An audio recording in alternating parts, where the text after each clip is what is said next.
بسم اللہ الرحمن الرحیم۔ افتعال کے چند قاعدے بیان کرتے ہیں۔ پہلا قاعدہ یہ ہے کہ اگر افتعال کے فا کلمہ میں دال، زال یا زا ہو تو دال کی صورت میں تائے افتعال کو دال کرتے ہیں اور دال کا دال میں وجوباً ادغام کرتے ہیں۔ ادعا اصل میں تھا ادتعا، تا کو دال کیا، دال کا دال میں ادغام کیا تو ادعا ہو گیا۔ اگر افتعال کے فا کلمہ میں دال، زال یا زا ہو تو دال کی صورت میں تا کو دال کرتے ہیں، دال کا دال میں ادغام کرتے ہیں، جیسے ادعا اصل میں تھا ادتعا، تا کو دال کیا، دال کا دال میں ادغام کیا تو ادعا ہو گیا۔ اور اگر افتعال کے فا کلمہ میں زال ہو تو اس کی تین صورتیں ہیں۔ نمبر ایک، زال کو دال کریں، دال کا دال میں ادغام کریں۔ ادکرا اصل میں تھا ازدکرا،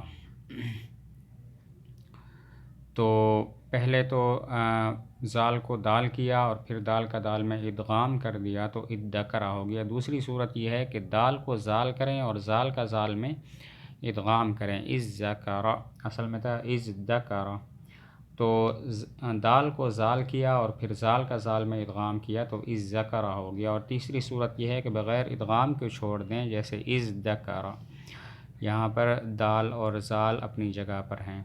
اگر افتعال کے فا کلمہ میں زال ہو تو پھر وہاں پر تین صورتیں ہیں۔ نمبر ایک، زال کو دال کریں، دال کا دال میں ادغام کریں، جیسے ادکرا اصل میں تھا ازدکرا، تو زال کو دال کیا اور دال کا دال میں ادغام کر دیا تو ادکرا ہو گیا۔ دوسری صورت یہ ہے کہ دال کو زال کریں اور زال کا زال میں ادغام کریں۔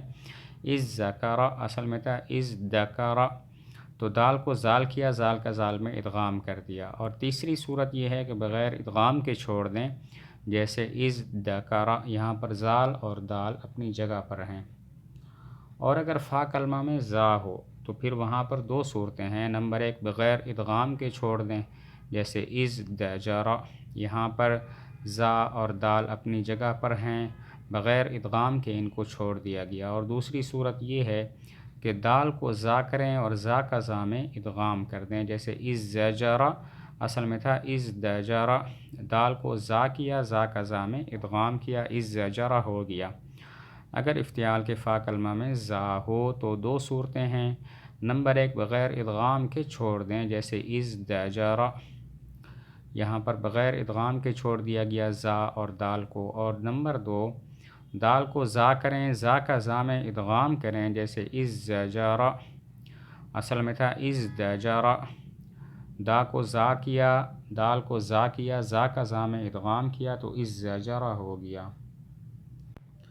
دوسرا قاعدہ یہ ہے کہ اگر افتعال کے فا کلمہ میں صاد، ضاد، طا یا ظا ہو تو سب سے پہلے تو تائے افتعال کو طا کر دیتے ہیں۔ اگر افتعال کے فا کلمہ میں صاد، ضا، طا یا ظا ہو تو سب سے پہلے تو تائے افتعال کو طا کرتے ہیں۔ پھر جو صورتیں ہیں وہ یہ ہیں کہ اگر افتعال کے فا کلمہ میں طا ہو تو وہاں تین صورتیں ہیں۔ نمبر ایک، طا کا طا میں ادغام کر دیں، جیسے اطلب۔ نمبر دو، طا کا طا میں ادغام کر دیں، جیسے اطلب۔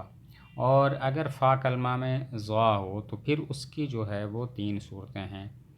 نمبر ایک، ظا کو طا کریں اور طا کا طا میں ادغام کریں، اطلم۔ اور نمبر دو، بغیر ادغام کے چھوڑ دیں اور پڑھیں اذظلم۔ اور نمبر تین، طا کو ظا کریں اور ظا کا ظا میں ادغام کریں اور پڑھیں اذظلم۔ اگر افتعال کے فا کلمہ میں ظا ہو تو تین صورتیں ہیں۔ نمبر ایک، ظا کو طا کریں، طا کا طا میں ادغام کریں، جیسے اطلم۔ نمبر دو، بغیر ادغام کے چھوڑ دیں، اذظلم۔ اور نمبر تین، طا کو ظا کریں اور ظا کا ظا میں ادغام کریں، جیسے اذظلم۔ تو طا اور ظا کی وضاحت ہو گئی۔ آگے ہے کہ اگر افتعال کے فا کلمہ میں صاد یا ضاد ہو تو کیا کریں گے۔ اس میں دو صورتیں ہیں۔ نمبر ایک، بغیر ادغام کے چھوڑ دیں، جیسے استبر اور اضطرب، بغیر ادغام کے چھوڑ دیا۔ اور نمبر دو، کبھی طا کو صاد یا ضاد کر کے آپس میں ادغام کر دیں، جیسے الصبر اور الضرب، کہ اصل میں استبر اور اضطرب تھے، طا کو صاد یا ضاد کیا اور پھر آپس میں ان کا ادغام کر دیا تو الصبر اور الضرب ہو گئے۔ یہ قاعدہ پھر دیکھیں، اگر افتعال کے فا کلمہ میں صاد، ضاد، طا یا ظا ہو تو پہلے تو ان تمام صورتوں میں تا افتعال کو طا کر دیں گے، اس کے بعد دیکھیں گے اگر افتعال کا فا کلمہ طا ہے تو بس ایک ہی صورت طا کا طا میں ادغام کر دیں، جیسے اطلب۔ اگر افتعال کے فا کلمہ میں ضا ہے تو پھر 3 صورتیں ہیں، نمبر 1 ضا کو طا کریں اور طا کا طا میں ادغام کریں، اطلم۔ نمبر 2 بغیر ادغام کے چھوڑ دیں، جیسے اظلم۔ اور نمبر 3 طا کو ضا کریں اور ضا کا ضا میں ادغام کریں، جیسے اظلم۔ تیسری صورت کہ اگر افتعال کے فا کلمہ میں صاد یا ضاد ہو تو کیا کریں گے؟ 2 صورتیں ہیں، نمبر 1 بغیر ادغام کے چھوڑ دیں، جیسے استعبر اور اضطرب بغیر ادغام کے، اور نمبر 2 طا کو صاد یا ضاد کر کے آپس میں ادغام کر دیں، جیسے الصبر اور الضرب کہ اصل میں تھے استعبر اور اضطرب، طا کو صاد یا ضاد کر دیا اور پھر آپس میں ان کا ادغام کر دیا تو الصبر اور الضرب ہو گئے۔ اگلا قاعدہ یہ ہے کہ اگر افتعال کے فا کلمہ میں سا ہو تو پھر جوازی طور پر یہ بات ہے کہ تا کو سا کر کے سا کا سا میں ادغام کر دیتے ہیں۔ اگر افتعال کے فا کلمہ میں سا ہو تو تا افتعال کو سا کر کے سا کا سا میں ادغام جائز ہے۔ اس کی مثال ہے السارا، اصل میں تھا استارا، تو تا کو سا کیا اور سا کا سا میں ادغام کر دیا تو السارا ہو گیا۔ السارا اصل میں تھا استارا، تا کو سا کیا، سا کا سا میں ادغام کیا تو السارا ہو گیا۔ اگلا قاعدہ یہ ہے کہ افتعال کے عین کلمہ میں اگر تا، سا، جیم، زا، دال، زال، سین، شین، صاد، ضاد، طا یا ظا ہو تو تائے افتعال کو عین کلمہ کی ہم جنس کر دیتے ہیں، یعنی تا کو اسی حرف سے تبدیل کر دیتے ہیں جو حرف عین کلمہ میں ہے، اور اس کی حرکت ماقبل کو دے کر آپس میں پھر ادغام کر دیتے ہیں اور حمزہ وصلی گر جاتا ہے۔ اگر افتعال کے عین کلمہ میں تا، سا، جیم وغیرہ ہو تو تائے افتعال کو عین کلمہ کی ہم جنس کرتے ہیں، یعنی تا کو اس حرف سے بدل دیتے ہیں جو عین کلمہ میں ہوتا ہے اور اس کی حرکت ماقبل کو دے دیتے ہیں، تا کی حرکت ماقبل کو دے دیتے ہیں اور ان کا آپس میں ادغام کر دیتے ہیں اور حمزہ وصلی کی ضرورت نہیں ہوتی تو وہ گر جاتا ہے، جیسے خصما اور حدا، یخصمو اور یہدی، اصل میں تھا اختصما اور اہتدا، یختصمو اور یہتدی۔ عین کلمہ میں صاد ہے اور دال ہے تو تائے افتعال کو صاد یا دال کے ساتھ بدل دیا اور اس کی حرکت ماقبل کو دے دی اور آپس میں ادغام کیا تو خصما، حدا، یخصمو، یہدی ہو گیا، اصل میں تھا اختصما، اہتدا، یختصمو، یہتدی۔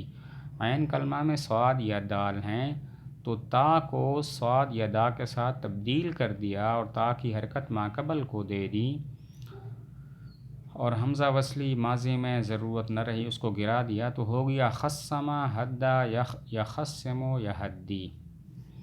اور فا کا کسرہ بھی یہاں پہ جائز ہے تو وہ اس طرح ہوگا خصما، یخصمو، حدا، یہدی، یخصمونا اور یہدی۔ یخصمونا اور یہدی جو قرآن مجید میں ہیں وہ اسی باب افتعال سے ہیں۔ فا کلمہ کا کسرہ بھی جائز ہے، چنانچہ اس طرح پڑھیں گے خصما، یخصمو، حدا، یہدی، اور بتایا قرآن مجید میں جو یخصمونا، یہدی ہے وہ اسی باب سے ہیں۔ باقی ان کا جو اسم فاعل ہے اس میں ایک تیسری صورت بھی جائز ہے اور وہ ہے فا کلمے کا ضمہ، چنانچہ 3 طرح پڑھ سکتے ہیں، مخصم، مخصم اور مخصم۔ ان کا جو اسم فاعل ہے اس میں ایک اور صورت بھی جائز ہے، فا کلمے کا ضمہ، چنانچہ اسم فاعل اس طرح ہوگا مخصم، مخصم اور مخصم۔ کسرہ اور جو فتح ہے وہ تو ماضی اور مضارع کی مناسبت کی وجہ سے ہے، کیونکہ ماضی اور مضارع میں فا کلمے پر فتح اور کسرہ جائز ہے تو اسم فاعل میں بھی فا کلمے پر کسرہ اور فتح جائز ہوگا، اور فا کلمے پر جو ضمہ ہے مخصمن پڑھنا وہ اس وجہ سے ہے کہ میم پر ضمہ ہے تو میم کی مناسبت کی وجہ سے مخصمن پڑھنا بھی جائز ہے۔